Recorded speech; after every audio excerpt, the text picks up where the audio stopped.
కర్ణాటక ముఖ్యమంత్రిగా బాధ్యతలు చేపట్టిన డీకే శివకుమార్ కు షాక్ల మీద షాక్లు తగులుతున్నాయి. సీనియర్ నేతలు ఆయనపై తిరుగుబాటు చేస్తున్నారు. ఇప్పటికే సీనియర్ ఎమ్మెల్యే రామలింగారెడ్డి తనకు కేటాయించిన శాఖ పట్ల తీవ్ర అసంతృప్తి వ్యక్తం చేసి మంత్రి పదవికి రాజీనామా చేశారు. ఆయన బాటలోనే మరో సీనియర్ నేత మునియప్ప కూడా డీకే శివకుమార్ పై అసంతృప్తి వ్యక్తం చేశారు. మునియప్పకు పౌర విమానయాన శాఖ కేటాయించారు డీకే. అయితే ఆ శాఖ తనకు వద్దని మునియప్ప చెప్పినట్లు తెలుస్తోంది. వరుస పరిణామాలతో కర్ణాటక కాంగ్రెస్ లో కలకలం రేపుతోంది. మరోవైపు ఎవరిని బుజ్జగించొద్దని డీకే శివకుమార్ కు హైకమాండ్ సూచించినట్లుగా తెలుస్తోంది.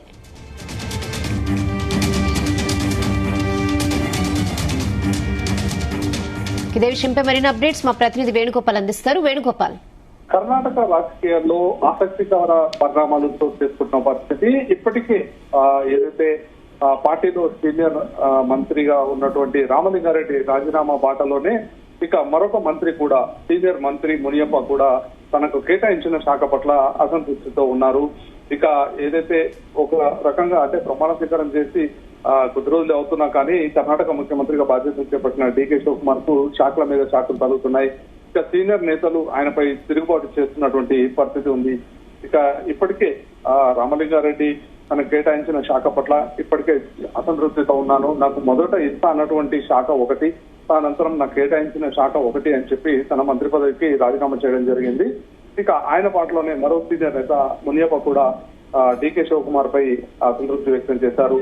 మునియప్పకు పౌర విమానయాన శాఖ కేటాయించారు. అయితే ఈ శాఖ తన వద్దని చెప్పేసి కూడా మునియప్ప చెప్పినట్లు తెలుస్తోంది.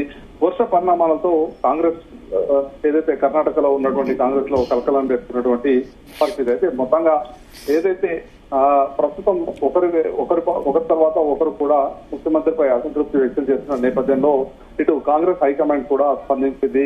మొత్తంగా ఎవరైతే ఇలా అలుగుతున్నారో వారిని ఎవరిని కూడా బుజ్జగించే ప్రయత్నం కూడా చేయవద్దని చెప్పి ఇటు ముఖ్యమంత్రికి కాంగ్రెస్ హైకమాండ్ సూచించినట్లు సమాచారం. మొత్తంగా అయితే కాంగ్రెస్ లో ఏదైతే మొదటి నుండి కూడా సీనియర్ నేతలు ఈ రకంగా అసంతృప్తి వ్యక్తం చేయడం, అనంతరం బుజ్జగించడం ఇవన్నీ నడుస్తూ ఉంటాయి. అయితే ఈసారి మాత్రం అసంతృప్తి వ్యక్తం చేసిన వారిని పట్టించుకోవద్దు అనే విషయంపై కూడా కాంగ్రెస్ హైకమాండ్ చాలా స్పష్టంగా ఉంది. ఇక మరి రానున్న టైంలో అంటే ఇంకా ఎలాంటి పరిణామాలు చోటు చేసుకుంటాయనేది కూడా ఇప్పుడు అందరూ ఆసక్తిగా ఎదురు చూస్తున్నటువంటి పరిస్థితి. ఒక రకంగా రామలింగారెడ్డి కూడా పార్టీలో చాలా సీనియర్ నాయకుడు, మరోవైపు మునియప్ప కూడా చాలా సీనియర్ నాయకుడు. వీరిద్దరు కూడా ఈ రకంగా తిరుగుబాటు చేయడం ముఖ్యమంత్రిపై అనేది కూడా ఇప్పుడు సర్వత్రా చర్చనీయాంశమైనటువంటి పరిస్థితి. Okay Venugopal, thanks for the updates.